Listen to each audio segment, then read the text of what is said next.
बहुत समय पहले जब मूसा ईश्वर के आदेश पर सिनाई पर्वत की चोटी पर चढ़े, वे नहीं जानते थे कि आज उन्हें केवल 10 आज्ञाएं ही नहीं बल्कि समस्त सृष्टि का रहस्य भी ज्ञात होगा।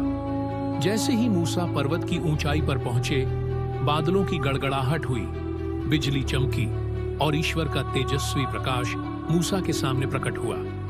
ईश्वर ने अपने हाथों से पत्थर की 2 पट्टिकाओं पर 10 आज्ञाएं लिखी और मूसा को दी।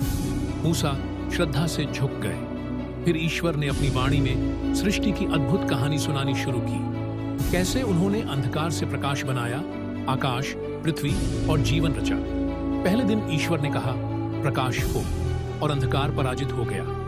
दूसरे दिन जल को 2 भागों में विभाजित किया गया, ऊपर का आकाश और नीचे के समुद्र। तीसरे दिन भूमि समुद्र से उभरी और पृथ्वी हरियाली से भर गई।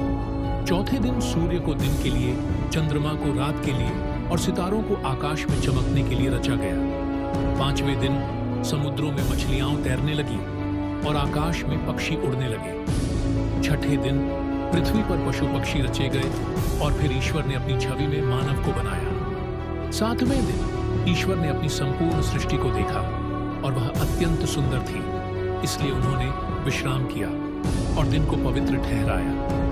मूसा ने आंसुओं भरी आंखों से इस महान रहस्य को सुना और समझा कि अब उनके पास केवल आज्ञाएं ही नहीं बल्कि सृष्टि का वह रहस्य भी है जिसे पूरी दुनिया को सुनाना है। फिर वे ईश्वर का वचन और सृष्टि की कहानी लेकर पर्वत से नीचे लौटे